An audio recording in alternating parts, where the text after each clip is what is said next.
আসেন আসেন সবাই আসেন। বলতে হবে এটা অনেক দূর আছে, মেলা দূর তো পাওয়া যাবে, মানে মাহফিলে যাই তো।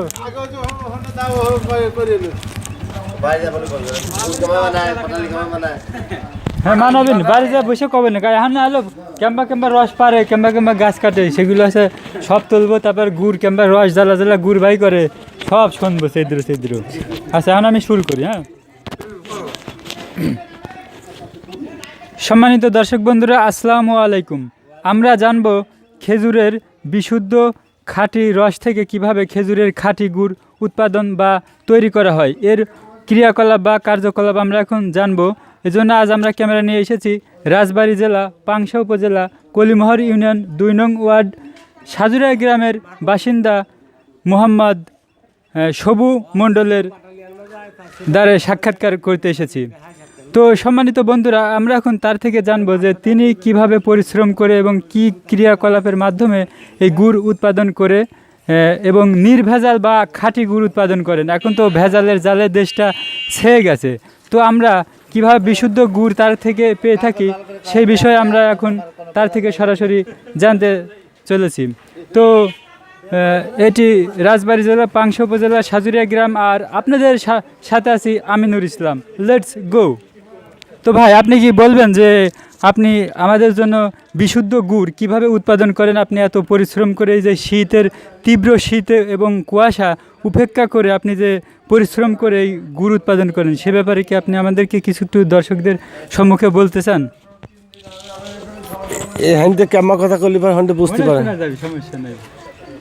বিশুদ্ধ গুড় উৎপাদন করার জন্য যে ব্যাপার, সে ব্যাপার হলো কঠিন ব্যাপার। জি। এই শীতের ভিতরে যে আমি 80টা গাছ কাটছি, 80 গাছ কাটেছি, প্রত্যেক দিনের 17টা 18টা করে পালি। 7 দিন পর 8 দিন পর এক গাছের কাছে যাই। জি। আর আমি যে পাটালি বানাবো, সে পাটালিটা মনে করবেন যে একরকম খাঁটি, খালি রসের, অন্য কোনো জিনিস যাবে না। জি, মানে এতে কোনো ভেজালের আশঙ্কাই নেই, একেবারে নির্ভেজাল বা খাঁটি বিশুদ্ধ। হ্যাঁ, আমি যদি মনে করি সেইটাই হবে। আচ্ছা, আপনার 1 কেজি পাটারি বা গুড় করেন নাকি পাটারি তৈরি করেন? পাটালি তৈরি করি একদিন, গুড় তৈরি করি একদিন। গুড় এবং পাটারি উভয়। তো এটা হচ্ছে আপনি 1 কেজি পাটারি কত বিক্রি করেন? 700। 1 কেজি পাটারি 700, কিন্তু বর্তমানে বাজারে তো আমরা দেখতে পাই যে 120 থেকে 30, 40, 50 এরকম হলেই তো পাটারি পাওয়া যায়, কিন্তু আপনি এত বেশি রেটে কেন বিক্রি করেন? ওরা তো খাজুর গাছ ধরে পাটালি বানায় না, ওরা একাই বানা চলে আসে। কোনতে যে আসে ওরাই জানে, আমার মতন গাছ বওয়ার ক্ষমতা তো ওর নাই। তার মানে তারা সম্পূর্ণ ভেজাল প্রক্রিয়ায় উৎপাদন করে, এই জন্য তারা একেবারে পানির দরে দিয়ে দেয় না? তা দেখেন যে কতটি আড়ি নিছি, এই 18টা আড়ি নিছি, 18টা গাছ কাটবো আর 9 কেজি পাটালি হবে নি। 18টা গাছ থেকে রস বের করে এই রস থেকে হচ্ছে পাটার উৎপাদন হয় মাত্র কয় কেজি? 8 কেজি 9 কেজি 18টা গাছে। তাহলে 1 কেজি একটা গাছ থেকে হাফ কেজি পাটার উৎপাদন করা সম্ভব হয়। তো একটা গাছ থেকে কি পরিমাণ রস আপনি সংগ্রহ করে থাকেন প্রতিদিন? এক গাছের ধর হাফ আড়ি করে রস হয়। হাফ আড়ি হলে 2 গাছ পেঁচা হলে 1 আড়ি। 2 গাছ সম্মিলিতভাবে 1 হাঁড়ি রস হয়। এই 1 হাঁড়ি রস জাল দিয়ে বা হচ্ছে যে প্রক্রিয়া আপনি গুড় উৎপাদন করেন, তাতে কতটুকু গুড় বা পাটারি পেয়ে থাকেন? এই 2 আড়িতে এক আড়িতে 1 কেজি করে পাটালি হবে। 1 হাঁড়ি থেকে 1 কেজি করে পাটারি উৎপাদন করা সম্ভব। তাহলে এই 1 হাঁড়িতে কতটুকু পরিমাণে রস উৎপাদন করা সম্ভব হয়, মানে আপনি গাছ থেকে পেয়ে থাকেন? মাপি নেই, এটা তার মাপি দেই না যে এই আড়িতে কতটুকু আছে। আচ্ছা, আনুমানিক কতটুকু হতে পারে? তা 5 লিটার। 5 লিটার না? 5 লিটার অর্থাৎ প্রায় 4 কেজি মতন আর কি। লিটার আর কেজির হিসেবটা একটু ভিন্নতর। তাহলে প্রায় 4 কেজি রস জাল দিয়ে 6 লিটার রস, তাহলে 5 লিটার 5 কেজি মতো রস পাওয়া সম্ভব। আর গুড়, এটা হচ্ছে প্রথমে কি গুড় তৈরি করে নেন? প্রথম দিন হলো পাটালি, তারপরের দিনে দোকানের দিন দিয়ে আমরা গুড় বানাই। জি, মানে আমি বলতে চাচ্ছিলাম যে প্রথমে কি আপনি পাটারি তৈরি গুড় রস জ্বালিয়ে কি গুড় তৈরি করে নেন নাকি সরাসরি পাটারি হয়? সরাসরি পাটালি। সরাসরি পাটারি। এই গুড় তো প্রয়োজন পড়ে, রসটা জাল দিয়ে তো গুড় প্রয়োজন পড়ে, সেই গুড় থেকেই তো পাটারি হয়, তা না? পাটালি হলে পরে সে রসের স্যাম্পেলও আলাদা, ওই 7 দিন পরে যে গাছ কাটবার যায় ওই গাছটা টন টন টন টন করে, সেই গাছে স্যান্ডলি পরে করাত করাত করে, সেই রসে পাটালি বানাই। তার মানে হচ্ছে আপনি হচ্ছে এই গুড়ের জন্য আলাদা করে এই রস সংগ্রহ করেন এবং পাটারির জন্য আলাদাভাবে একটু স্পেশালি রস সংগ্রহ করে থাকেন। স্পেশাল রস ছাড়া তো পাটালি হবে না। আর এই জন্য হচ্ছে আপনার গুড়ের বা ওই পাটারির রেটটা একটু বেশি পড়ে। পাটালির রেট বেশি, গুড়ির রেট একটু কম। গুড় 300 টাকা রেট। আচ্ছা, এই আপনি যে গুড় বিক্রি করেন এটা কতদিন ধরে কাজ করেন? এই কাজের সাথে, এই পেশার সাথে জড়িত আছেন? 3 মাস। 3 মাস মানে এই বছরে তো 3 মাস, কিন্তু আপনি কত কাল ধরে, কত বছর ধরে? 6 বছর 7 বছর করতেছি। 6-7 বছর। তো আপনার আগের কি পেশা ছিল? আগের পেশা মাঠে কাজ করা।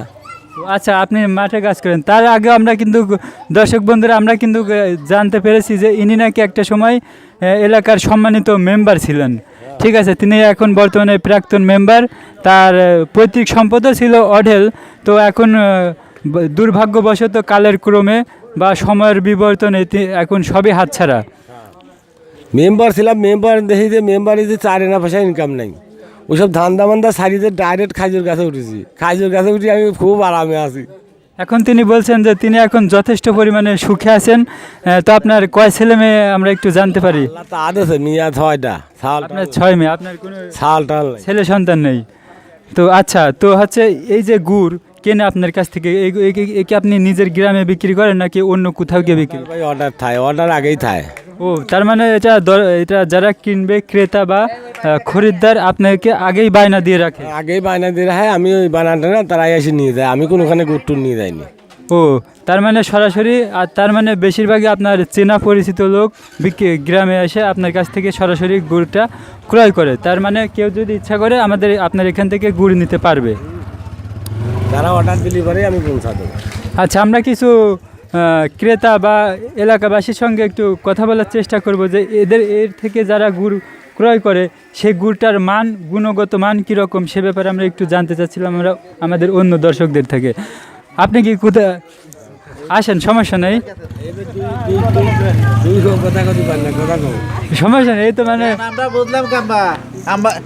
আচ্ছা আচ্ছা, আপনি কি কখনো এনার থেকে গুড় বা পাটারি কিনেছেন? আপনি কি এনার থেকে কখনো গুড় বা পাটারি কিনেছেন? কিনেছিলাম তো, গেল বছরে কিনেছিলাম। তো পাটারির সেই স্বাদ বা ফ্লেভারটা বা গুণগত মানটা আপনার কাছে কেমন লেগেছিল? তখন তো ভালোই লাগিয়েছিল। আর এই যে যারা সাইকেলে বেশি বেড়ায় তারা তো দেখতেছি যে ওই শুনি যে খাজুর গাছে ওঠে আছে, এই নিয়েই চেনি নিয়েই ওঠে খাজুর গাছে তারা। এই দেখো আমার আড়ি গুনু টন টন করতেছে, পুরা নিয়ে আইছি, গুড় বাড়া গেছে। এই দেখো আড়ির স্যাম্পেল, এই দেখো পুরার চোদনে হাতে কালি ধরা গেছে, এর ভিতরে গুড় আছে। এই দেখো এই যে আড়ির ভিতরে কিভাবে গুড় পুড়িয়ে গুড় হয়ে গেছে। আর যারা সাইকেলে বেচে, সাইকেল ফাইকেল দাঁড়াও, যারা সাইকেলে বেচে তারা তো ধরো যে নিয়ে চেনি নিয়েই গাছে ওঠে। ও তো গাছই নাই, তো 160 টাকা কেজি চেনি কোনে পাওয়া যায়? ওরা গাছ নাই, ওরা বন্ডামি করে আছে। হ্যাঁ হাইল ভাই, এখন কি আমি চলে যেতে পারি? সম্মানিত দর্শক বন্ধুরা, আমাদের সঙ্গে থাকার জন্য আপনাদেরকে অসংখ্য ধন্যবাদ। এবার আমরা সরাসরি ক্যামেরা নিয়ে দেখব তিনি কিভাবে পরিশ্রম করে গাছে উঠেন এবং রস বের করার প্রক্রিয়াটা চালান। তারপরে কিভাবে আপনি এই হাঁড়িতে টপ টপ করে 1 ফুট 1 ফুট করে দীর্ঘ সময়ের পরে তিনি রস উৎপাদন করে থাকেন, সেই রস সংগ্রহ করে থাকেন। সেই রস থেকে আবার কিভাবে গুড়, বিশুদ্ধ গুড়, নির্ভেজাল গুড় উৎপাদন করে থাকেন, সেই প্রক্রিয়াটা এখন আমরা দেখব ক্যামেরার মাধ্যমে। Let's go. হ্যাঁ, সরাসরি গাছে।